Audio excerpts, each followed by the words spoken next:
go through this, I just want to let everyone know that you are being recorded.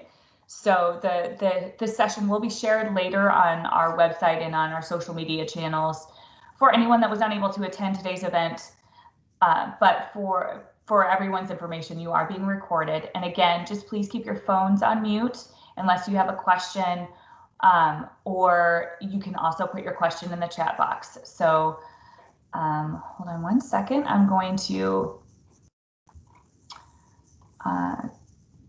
get our presenters.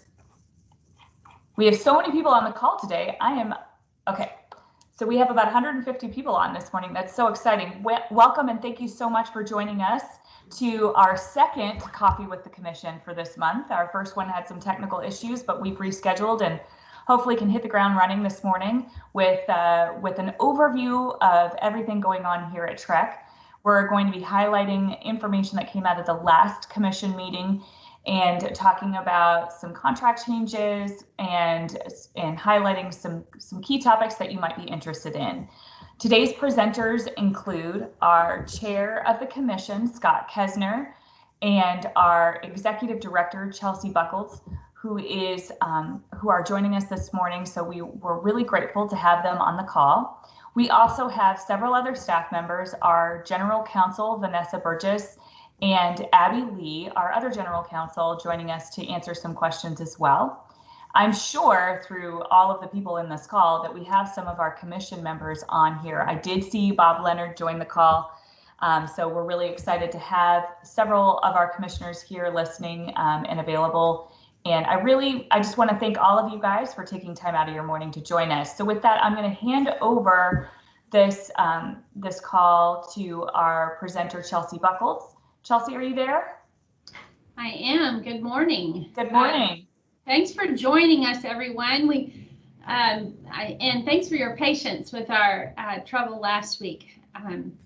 So frustrating when technology doesn't work as we'd like it to, but with every opportunity, we get a little bit better.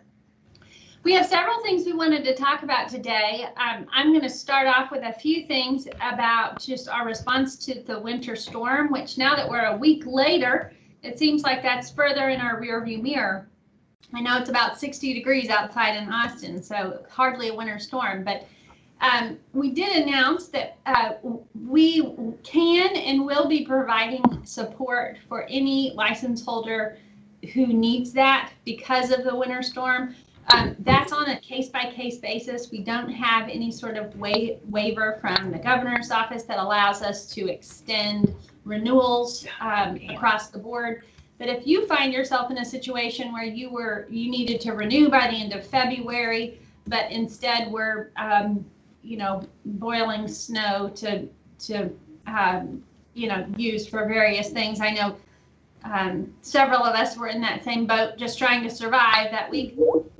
Please call us and let us know how we can help you and be flexible on that. I'm going to keep talking. Guys, hold on one second. Wow. Okay, guys, just again, another reminder to make sure that you keep yourself muted as you log into the call so we don't get that kind of feedback. Lord knows we do not need to hear that. Sorry about that, Chelsea. Go ahead and get started. Wait, Chelsea, you're on mute. Aha, okay. There you go, sorry. Okay, another update. It relates to customer service. Many of you will recall that over the previous years, we have really struggled with serving our customer base in an efficient manner. And we are on the other side of that. We have spent the last really couple of years improving our statistics on that. And I'm proud to report that even with a unique month of February, we're always looking back a month, where we were closed for basically a week because of that winter storm, our average hold time was about 3.5 minutes. Now that's more than we want it to be. And in the previous months, it's wavered between about 30-40 seconds up to about 2 minutes. But I'll tell you about that 3.5 minute hold time. In February of this year, we took about as many calls as we did the February before. It's about 1,700 calls that came into our call center. But with the winter storm, we were closed for a week. And that meant that we had fewer work days to address those calls. So the Monday after that storm, we saw a record number of people calling in that one day. There were 2,300 calls that day. It was about 14% of our total call volume for the month came in on that day. We had about 1,300 emails waiting for us on that day. By about Wednesday, we had recovered from that high call volume. That's significant because a year or two ago, it would have taken us much longer to recover from that. But we have more infrastructure to account for that sort of thing. I will tell you, as you check to see if you're muted, it sounds like someone's not. I will tell you that there are days where our call volume is higher and higher. Christine, should we mute everybody and I'll unmute myself? I got it. Yep.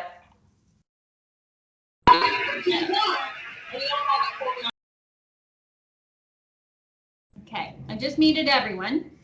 I will tell you that there are some days that are better to call us than other days. Last day of the month, first day of the month, especially if it's a Monday, those are some heavy days for us. So plan ahead.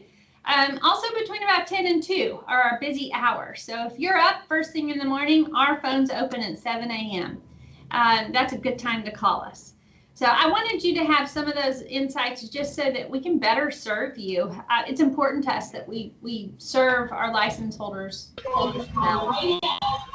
One other thing I'll mention before I pass things over to Chair Kesner, and that is that as you all know, the governor has pulled back on his mask mandate, and that goes into effect tomorrow. That does not change very much for us here at the office. We have closed our physical office to the public. We did that when COVID started last March, and that will remain closed, really primarily because our lobby on the first floor, where someone enters our building, is manned by someone who does not work for us. It's someone who works for another state agency, and that state agency has not elected to bring their workforce back to the office just yet. So there's no one to physically open the door and receive you. I think that will change in the coming weeks. So I suspect in the next couple of weeks we'll say, come visit us, we're here. But should you need to visit our office, please call us. So that can be coordinated, or we can receive your documents in some other way, because our physical office is not open to the public right now. And I don't want you to be turned away or, just see locked doors. We are very much open, however. We are answering the phones and answering emails, mostly from our homes. I'm in my office today, but that means that when you call us, you may hear a dog or a child in the background, but that's nothing new for any of us, right? That's about a year old now. With that, I will pass the torch to Chair Kesner to talk about just an overview of what happened at our recent commission meeting, which was now 2 weeks ago. It was the Friday of that winter storm. And then we'll talk about a few inspector application changes. So, Scott? Scott, just a reminder, you are on mute, so that might be why we're not hearing you yet. See, I'm looking in here. Scott, are you there? I think he's trying to talk. Here he is. I see him, and he's not muted. Better. There you are, Scott. Good morning, everybody. I'm going to be kind of brief because I know y'all might have some questions later. Like Executive Director Buchholtz said, we did meet on the 19th. It was scheduled for the 16th. It was rescheduled for the 17th, and we finally got it on the 19th. It was really important that we met in February because by rules and some statutes, certain things have to be done in February. So I want to thank not only the commissioners, but the staff and everybody to be flexible to get it done. I will tell you, we have a group of 9 commissioners that are really engaged. If you watch the meeting, there was very few things that were mentioned, voted on, or passed that were not vetted, questions asked. I mean, we really have an engaged commission, which really makes it, really nice to serve on. We did appoint some people to the writing group. We have a memorandum of understanding with Texas A&M Research Center to write Legal 1 and Legal 2. That is rewritten every 2 years based on legislative changes. It alternates with broker responsibility course. And we appointed 3 people to work on that writing group. If you watch the commission meeting or watch the tape delayed commission meeting, you can get up to 4 hours of CE, which is important when you start renewing. We elected Bob Leonard as vice chair and Jan Fight Miller from the Dallas area as secretary. We also appointed liaisons to each committee and each advisory committee. So if you have an interest in ESAC or enforcement or whatever, you can go and contact me or contact someone at TREC, and they can tell you which commissioner is the liaison for that if you would like some input. I'm going to go over staff reports, and I want to brag on staff. We have been virtually shut down working from home for almost a year, and Chelsea gave you the numbers of 3 minutes. Prior to the big freeze in February, the last 12 months, we had been right at 1 minute and 9 second hold time. And that includes some months that weren't so good where we have the high volume. Almost 100% of all emails are being returned within 1 day. And our abandoned call rate is a phenomenal 3.23%, which is, that's getting in an elevator, deciding you're going to take another call, deciding you'll call back later. So the staff has done an incredible job on that. We're trying to get, customer feedback in how we do, not only with the phone calls, but the emails too. And of 122 respondents last for the February meeting, 97% contacted us by telephone, only 22% by email.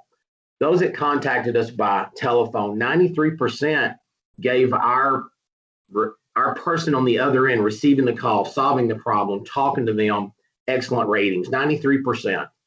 3% were above average and 2% were poor. Sometimes bad news is bad news. But anyway, I think that says a lot, not only for the staff there, but also the leadership in each department, that they're really focusing on customer service. Executive Director Buchholtz says this all the time. One bad experience, it takes 9 good experiences to get over it. So we're really focused on you having a good experience. I tell everybody, if you have an issue either with your application, your background check, or whatever, we see the averages. We know what the average is. I talked to someone Saturday. They turned their full application, everything in on Thursday. They had permission to take the test the next Friday. Okay. That's great, but there might be an anomaly on the other end where it is delayed. We need to know about that because we can't fix it unless we know about it.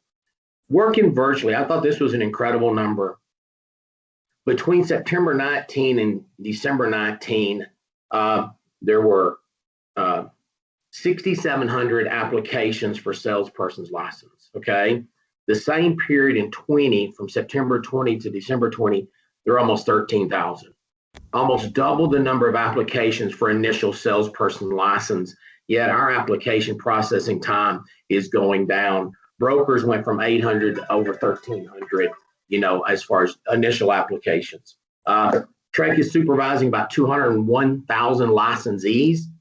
Of those, 168,000 what we call active, 124,000 agents, and approximately 44,000 brokers.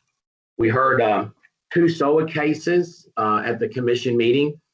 That's where, I'm going to do this in a layman's term. We have 3 attorneys on the phone. They can correct me. Basically, where someone appeals a TREC hearing it goes to the Senate Office of Administrative Hearings, and then they send it back, and the commission, either ratifies it or doesn't ratify it. We also funded 4 recovery fund cases. We also have a new rule to try to, and regulations to try to maybe speed up and streamline the process for recovery funds. In order to get a recovery fund, there's a lot of parameters that have to be met, and staff goes through those parameters and determines whether or not they're met or not met. We also adopted a new rule that any person can request a rule change. So if you think there needs to be a rule change, you can request it. It goes through the same procedure as any other rule change or whatever, but it kind of opens it up to the public. The next day we had a budget workshop. I will tell you, we have a new chief financial officer that we hired probably a year ago. Chelsea, has it been a year? Probably close. And she's really doing a good job with the budget. I think the commissioners have a lot better understanding on the budget, but we still have a lot of work to do. We want to be able to adjust. I think there was 86% of everybody renewed a license last year. The market's really good. If that changes, can we see in the future how that will affect our budget? So, we're continuing to look at the budget, do a budget workshop. I believe in May, we're gonna have another workshop. I think we're gonna do maybe an enforcement workshop. That way it understands the process for enforcements. And then we're tracking a lot of bills. The legislature meets every 2 years for 180 days. We think maybe they should meet every 180 years for 2 days. It would be a little bit simpler, but we're tracking some bills there that might have an impact on the agency. That's all I've got on the update. I'll be glad to pass it back to Chelsea. I think she's going to talk about some inspector application changes. Hey, Scott, before we hand it back over to Chelsea, I did have a question. Lainey, I believe, asked, did you say that the Research Center writes TREC legal updates?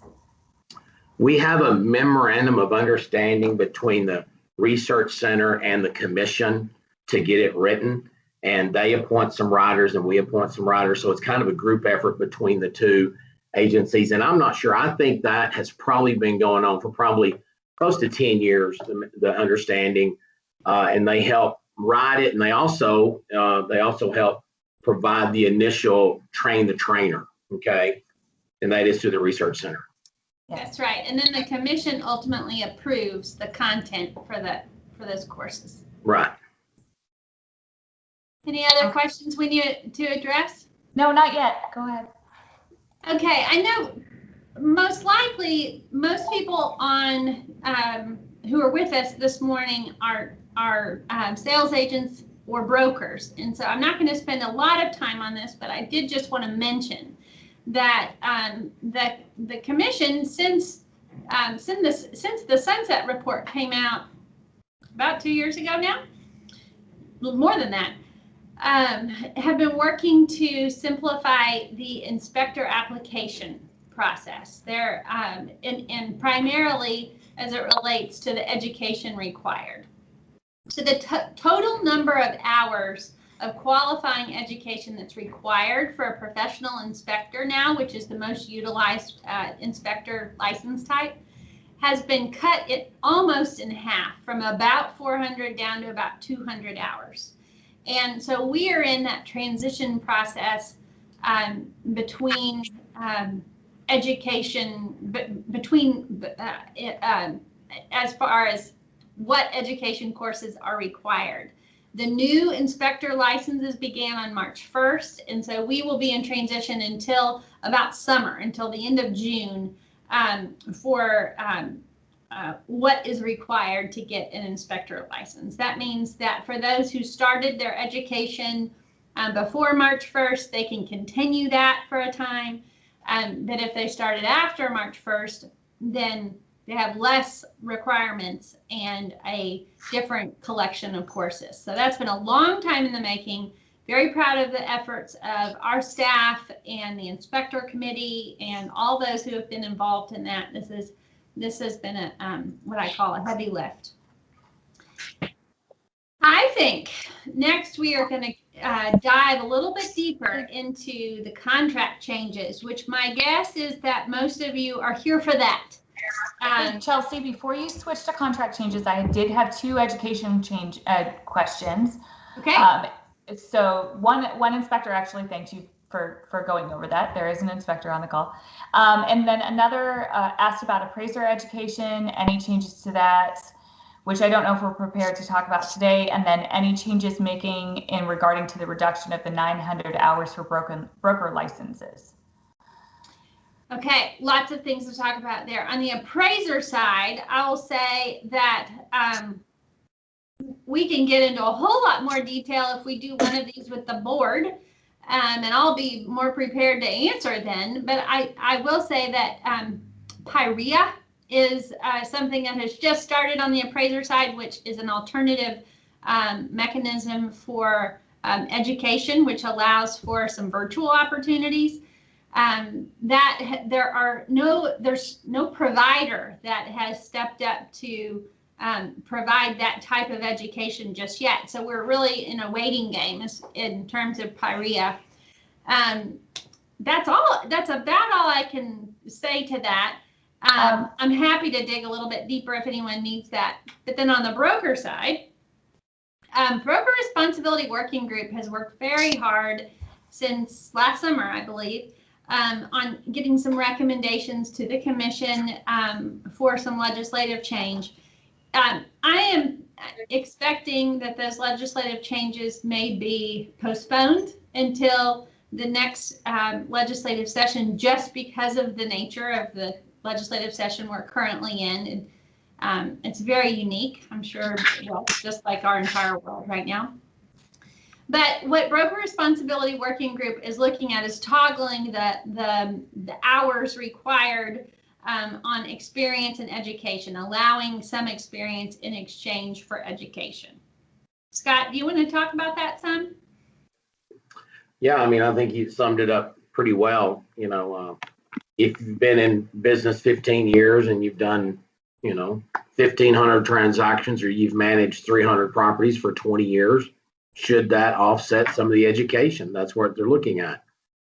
Also looking at some license portability. If you were a broker in another state and you moved to El Paso, you moved to Texas, anywhere in Texas, not just El Paso, should there be some credit for classes you've taken toward the hours, and should the experience count?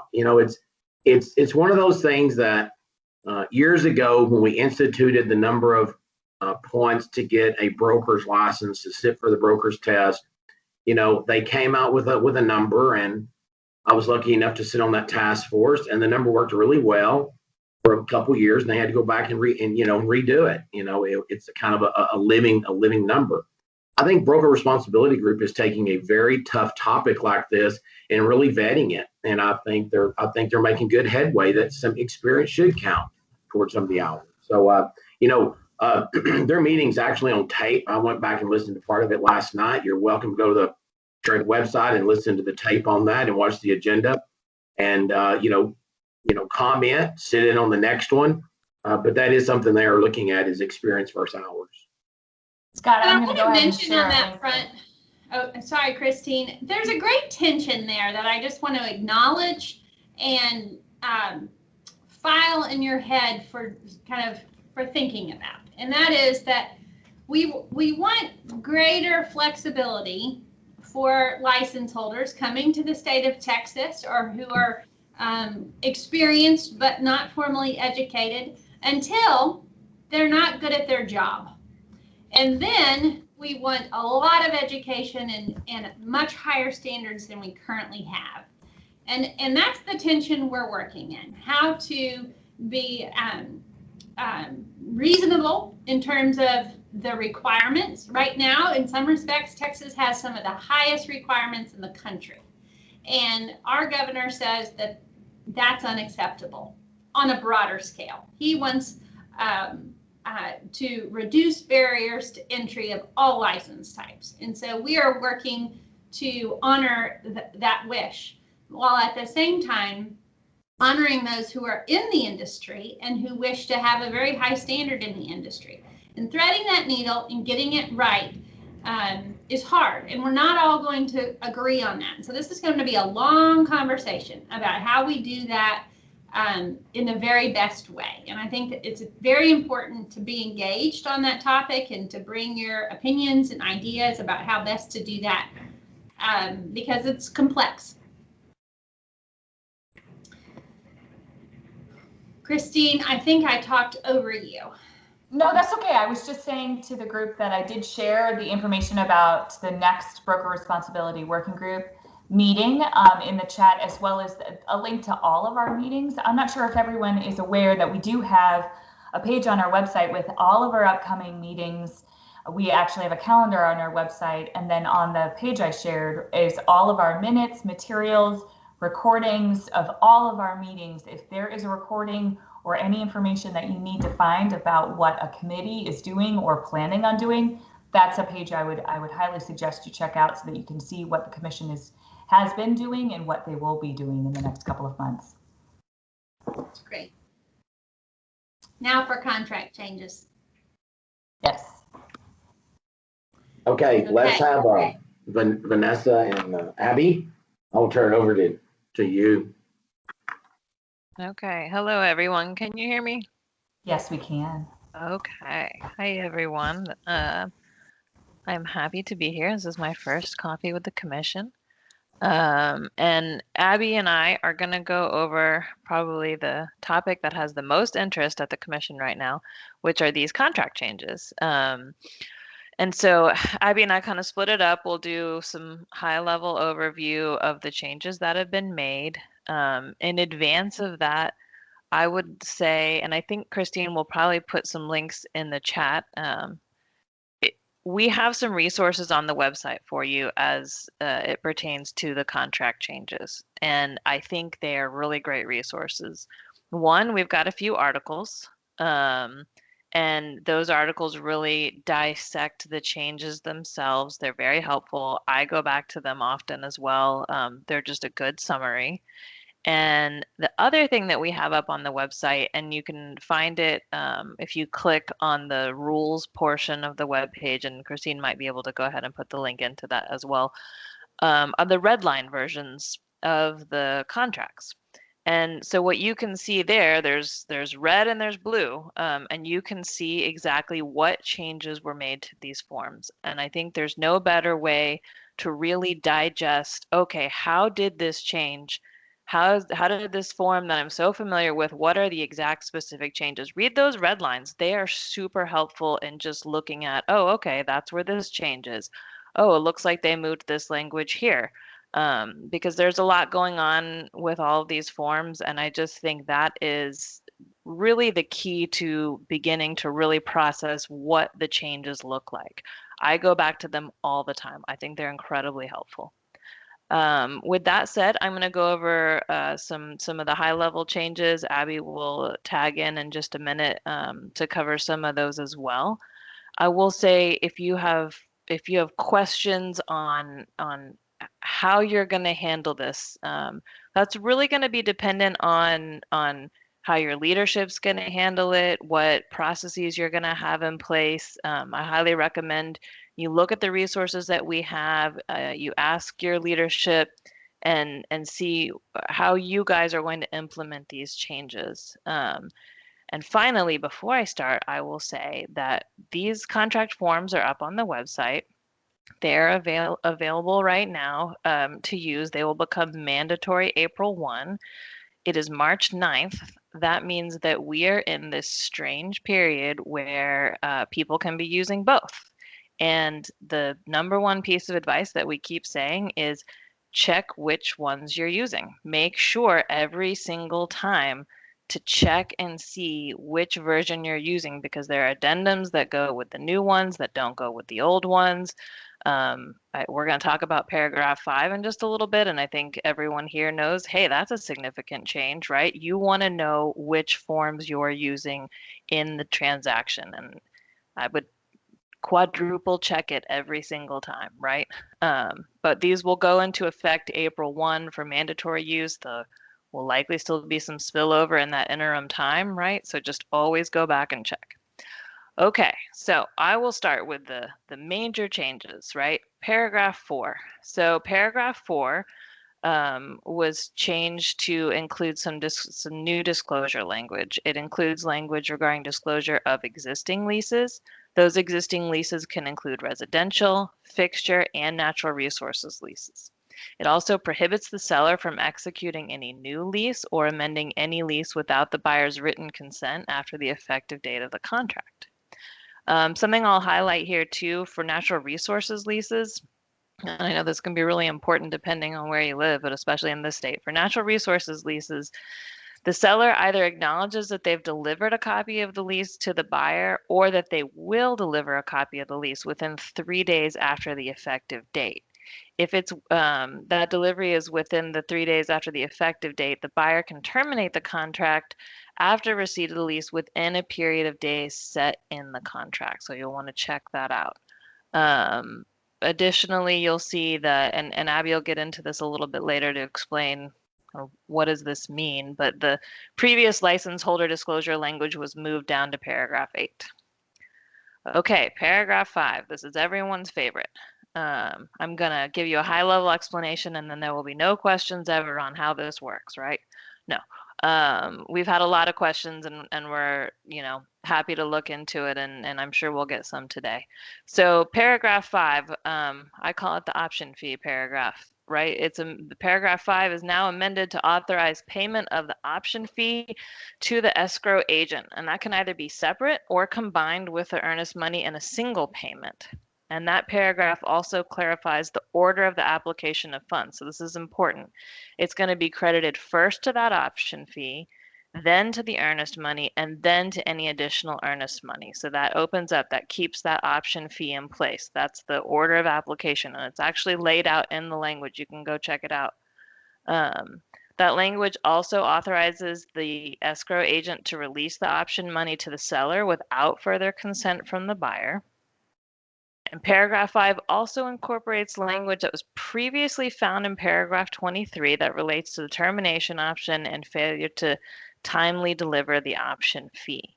One other sort of high-level thing I will note is that now with regard to the delivery of that option fee, because we have that combined going to the escrow agent now, if the last day to deliver the option fee falls on a Saturday, Sunday, or legal holiday, the time to deliver is extended until the end of the next day. That's not a Saturday, Sunday, or legal holiday. So that's a change up.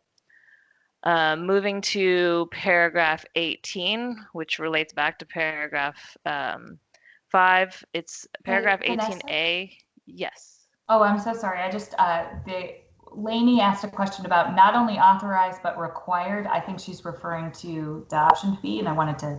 Right. Yes. Yes, that's right. Okay. Yes, she's correct. All right. Thanks. Sorry. No, that's okay. I was in full-blown highlight mode. Please feel free. No, that's okay. And I have a raised hand from Richard Weeks who would like to ask a question. Richard, you can take yourself off of mute and ask your question if you'd like. Here, Richard, you're not on mute.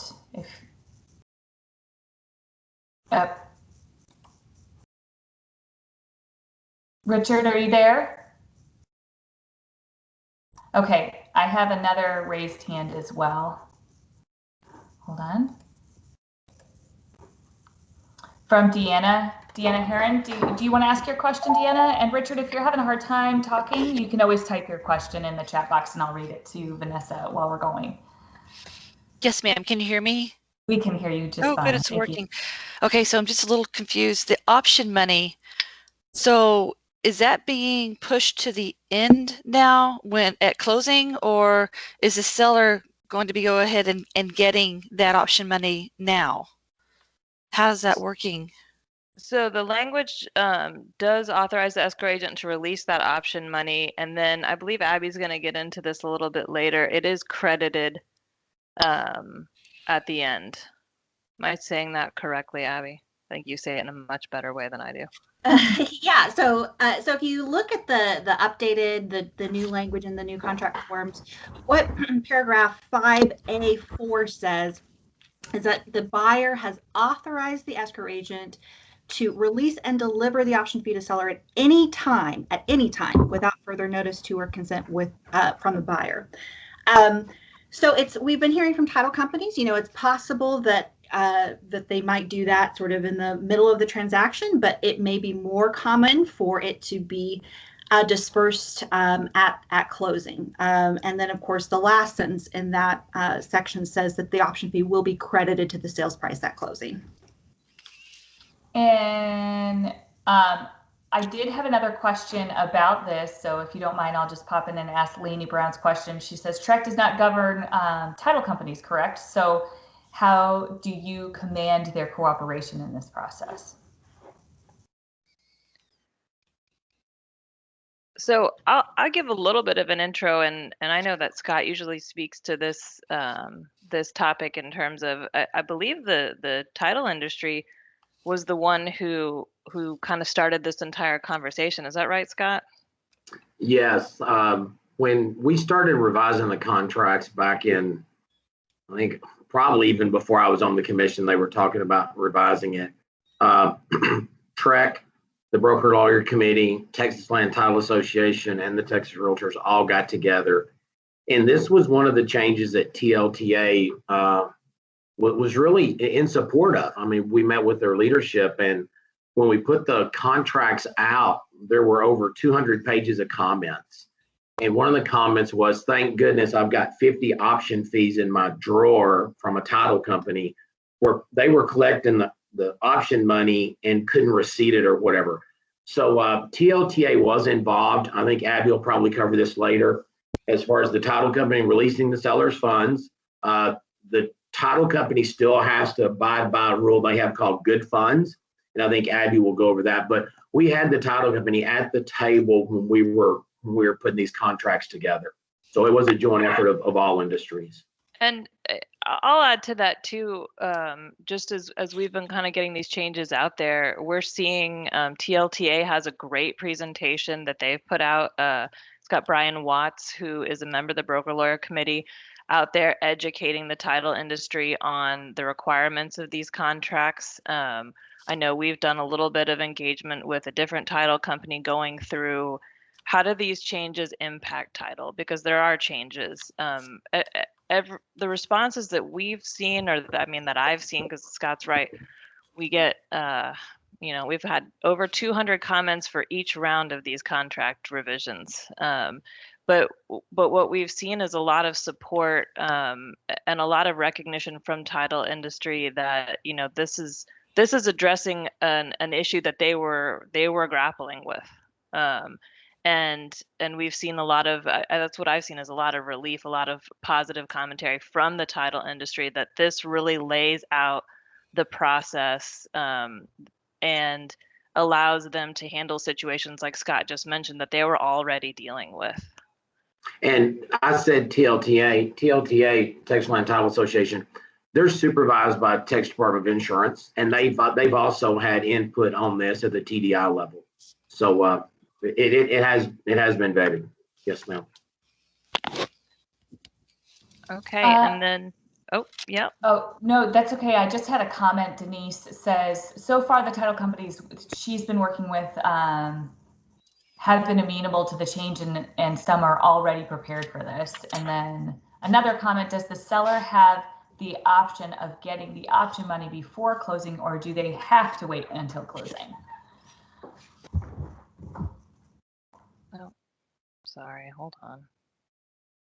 Can you repeat that question, Christine? No problem at all. My Microsoft keeps trying to lock me out. I apologize. No problem at all. Does the seller have the option of getting the option money before the closing, or do they have to wait until the closing? So there's language in there that that specifically allows the that option fee to be released without further consent at any time. Do we know what section? Not to ask you too many details, but do you know what section of there it's in, so that we can highlight that for Emily?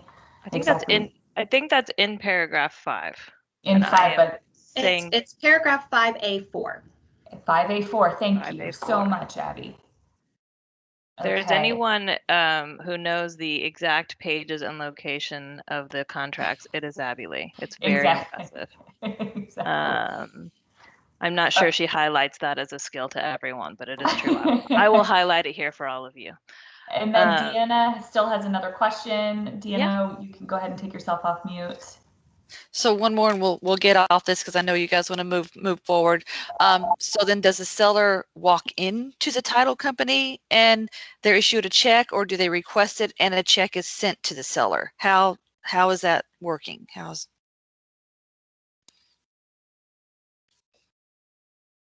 Vanessa. I think that's a perfect title company question. Yeah. I think it depends on what their operational processes are. And I think they're probably all exploring that and trying to figure that out for themselves. But we won't dictate what that looks like. Right, and they've got rules, and I can speak to this generally. I know the contract language itself, if you'll look at paragraph 18A, it makes a reference to collection of good funds. Title companies have their own set of rules, so I think Chelsea's right. That's a title question, and that's going to be a practice question that we can't really answer. But I think it's all going to be contingent upon what they can do. And that'll end up being, you'll have to see how they do that. We can't really speak to their actual process. Okay, and then just to give Mr. Weeks one more chance, you still have your hand raised, but we did not get to hear from you. If you want to try to take yourself off mute and ask your question before we move on. And then, okay, it looks like he took his hand down. So, and then I did have one other comment. Lainey Brown said, my preferred title company waits to verify good funds and then mails the check to the seller. It could be that seller is granting access for inspections, etc., before receiving option fee, especially with 3 days that can extend to the next business day. Another comment from SJ Swanson. Generally, if the seller didn't ask for the funds to be released early in the process, the TC will probably default to just crediting the seller at closing. Excuse me. I think that's right. That's what we've been hearing as well. Just from attending these presentations and the outreach, that's exactly what we've been hearing. Great. And so I just lost my train of thought, and I apologize.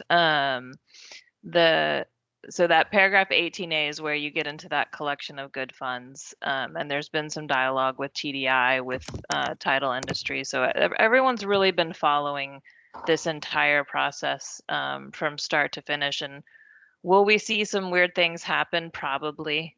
I think the best thing that we can do as the licensing agency is get the message out like we're doing, and really recommend that the industry familiarizes itself with those red line versions, and that everybody is ready to go April 1st.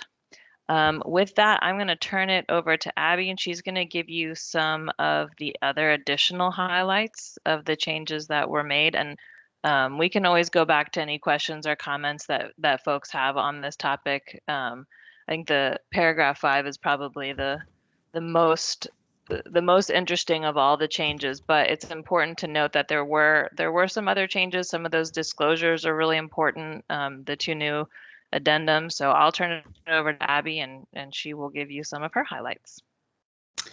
Well, good morning, everyone. So as Vanessa mentioned, I'm going to kind of tackle the second half of the contract changes. Obviously, we're not going to be talking about every single change, but just some of the highlights, as Vanessa has mentioned. The first change I kind of wanted to mention briefly, and Vanessa alluded to this, is the change in paragraph 8. This is really just a relocation of the language that was previously found in paragraph 4 regarding broker or sales agent disclosure. So the thought was it really actually fits better in paragraph 8. And since we were creating this new paragraph 4, it was a perfect time to move it. So that's one kind of quick change. Another change you'll find is in paragraph 10, the possession paragraph, which deals now, there's a new paragraph dealing with smart devices. Smart devices are not going away. The technology that folks are using in their homes is advancing on a daily basis. So the Broker Lawyer Committee, after receiving a lot of comments, about how to handle certain of these devices, really felt like now is the time to address it in the contract. So this new paragraph, it adds a definition of what a smart device is, and it basically says, seller, at the time you deliver possession of the property to a buyer, you're going to do two things. First, you are going to deliver to the buyer information like usernames, passwords, access codes, things that the buyer would need to actually operate or control those smart devices. And then the second component of that paragraph is to terminate their own access so that the seller is no longer, having the ability to control or access those smart devices any longer once they've delivered possession. So that's kind of the first change. That's pretty significant. Moving on to paragraph 22, which many of you know or recognize as the addenda paragraph, just to accommodate those new addenda that Vanessa mentioned in paragraph 4, the addendum regarding residential leases and the addendum regarding fixture leases. Those two leases have been, or those two addenda rather, have been added to that paragraph. And then we'll switch gears to the broker information page. Team name has been added to the broker information page. Again, there were lots of comments and requests for that from the Broker Lawyer Committee, or to the Broker Lawyer Committee rather. And then one interesting change is there's language dealing with compensation. So there's always been that language at the bottom that said, listing broker is going to pay the other broker, the cooperating broker, a certain amount. And sometimes this would lead to confusion because often there would be a discrepancy in, say, what was offered on the MLS versus what ultimately ended up on this page. And this page was really designed to be a reflection for the title company to know what to pay the other broker at closing, except for the farm and ranch, which is treated differently. But for the other contracts, really intended to be a reflection of what that compensation arrangement or agreement was. And so the change now is to really make that more clear. The language will say, pursuant to a previous separate agreement, the listing broker has agreed to pay the other broker a fee of blank. And it, again, really hits home that this is informational. It does not change the previous agreement. So a good change there, I think, to kind of clear up any confusion that there might be. And then last but not least, just in keeping with the changes that Vanessa has gone through in paragraph 5, the option fee receipt on the very last page of the contract now reads to be received by the escrow agent as opposed to the seller or listing broker. So that is all the changes I have on the contract form. Very briefly, I'll just touch on the two new addenda that I mentioned. So we've got the addendum regarding residential leases, and then we've got the addendum regarding fixture leases. The addendum regarding residential leases at its very core really allows the parties to agree to either terminate any residential leases before closing or really assign those leases. So there's, that's kind of the heart of what the addendum does. It has those two functions. The fixture lease addendum allows, essentially helps to identify what would be considered a fixture, and then allows, the buyer, the parties to determine or to decide what of those fixture leases would be assumed by the buyer, assigned by the seller. So these are kind of the two main functions of the fixture lease. And I think that's all I've got on the highlights. Thank you so much, Abby. That was great. And just as a follow-up to anyone that's following along, I did share links to those specific addenda as well as the 1 to 4 2015 contract. Somebody was asking where to find that. So that version is there on the in the chat. So if you did have any questions, you can refer to that. I just wanted to make sure any of our presenters, do you guys have anything else that you wanted to talk about today? before we start wrapping up and making sure we're answering questions? Just real quick, I can't emphasize enough what Vanessa and Abby both said about using that red line version for your training. It's just so important. That way they can see what's changed. And this contract has put, some more responsibility on the listing agent also to get copies of leases and current leases and stuff like that. So anyway, really use the red line and not only train, on the buyer side, also train on the listing side, because these changes certainly impact the seller with leases. And I did have a question about whether or not this is going to be shared. The recording of this video is going to be shared later. I am going to post it on our website and also on our social media channels, so that if anyone was unable to attend, or if you're a broker and want to share this with your agents, please do so. We will send out a notice saying that this will be included. And just a little plug, if you receive and read our newsletter, I will make sure that the link to that is in our newsletter as well when it is available. So with that, Chelsea, Vanessa, Abby, Scott, does anyone have any final comments? We have a lot of comments coming through in the chat right now. As I go through them, does anyone have anything else to say? Sorry, there's just so many people on the call that I'm getting, it's hard to keep up. I'll say I really appreciate the questions and your engagement today. These new contracts will have a learning curve. We are here to help. Can't provide legal advice, but we can point you in the right direction. If you have a question related to a contract that we can help you with, email general.counsel@trec.texas.gov. And I wanted to mention, Christine let you know where to find all of our upcoming meetings. We do have several in the month of April and beyond. We work in a little bit of a quarterly cycle around here. We prepare for a commission meeting by having committee meetings, advisory committee meetings. And then we have a commission meeting, and then we implement what the commission has decided on a quarterly basis. So we are in the implementation phase, and we'll get back to the planning of the next one in the month of April with an ESAC meeting, Education Standards Advisory Committee, on April 5th. The inspectors are meeting on April 12th. Broker responsibility on April 14th. And our next commission meeting is on the 3rd of May. Broker lawyer waits until the legislative session has concluded, and so they will meet on June 4th. So thank you so much for your time today. The more engagement we have with our license holders, the better. I look forward to seeing many of your faces in person. I haven't had the opportunity of doing much travel and getting out there and shaking hands just yet because of the season that we're in, but I am cautiously optimistic that we're coming into a new season as time passes. So thanks for your time today.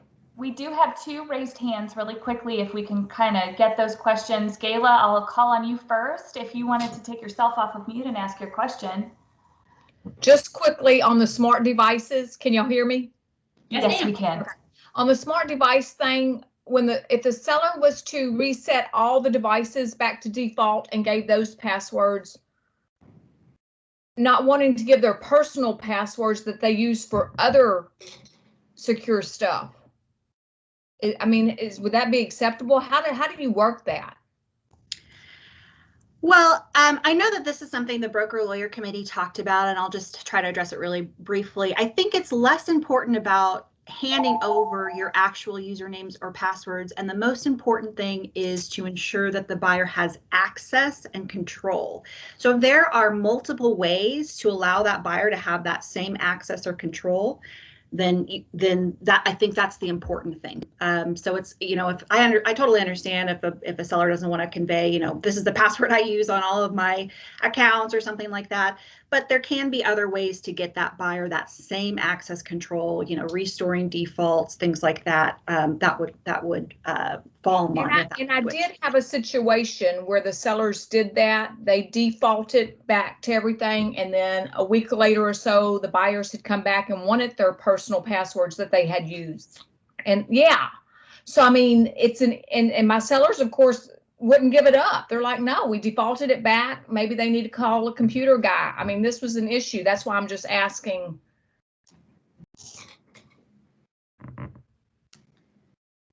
Yeah, So- I mean, we would never ask a seller to hand over a password that is also their bank account, you know, so reasonableness, I think just making sure that there's access is really all we can do on that front.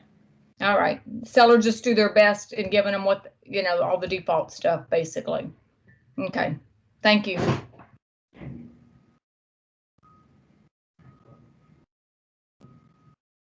Christine, you're muted. I'm so sorry. I'm giving great advice and nothing. S.J. Swanson, who used to be on is on the broker lawyer committee, also said perhaps the seller could change their password before the sale.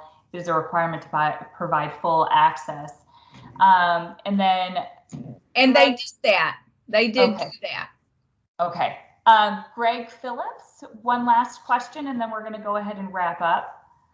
Greg, if you want to take yourself off of mute. And while we're waiting for Greg to do that, I am just going to go ahead and start wrapping up. Thank you guys so much. Thanks to our staff and our team for being here and taking time to present to everyone. And thank you, our license holders, for showing up and being interested in hearing all of this great information. We plan on doing these sessions after every commission meeting, just to kind of allow you to get a little bit more access to our commission in a less formal environment, and allow questions and concerns to be raised directly to the source. So we really appreciate everyone taking the time to attend today, and hopefully you got your questions answered. Mr. Phillips, it looks like you're off mute. Do you have your question ready to go? Mr. Phillips? I hear something, but he's not. So, Mr. Phillips, if you want to go ahead and either email general.counsel@trec.texas.gov with your question, or you can put it in the chat box and I'll see if I can answer your question just after we wrap up this meeting. Again, for your information, we will be sharing this video on all of our social media channels and our website later on this week. So go ahead and look out for that. And again, thank you guys so much for attending this morning. We really appreciate you being here. Thanks, each of you. Have a great day. Thank you, Christine. Thanks, everybody. Sure. No problem. Thank you so much.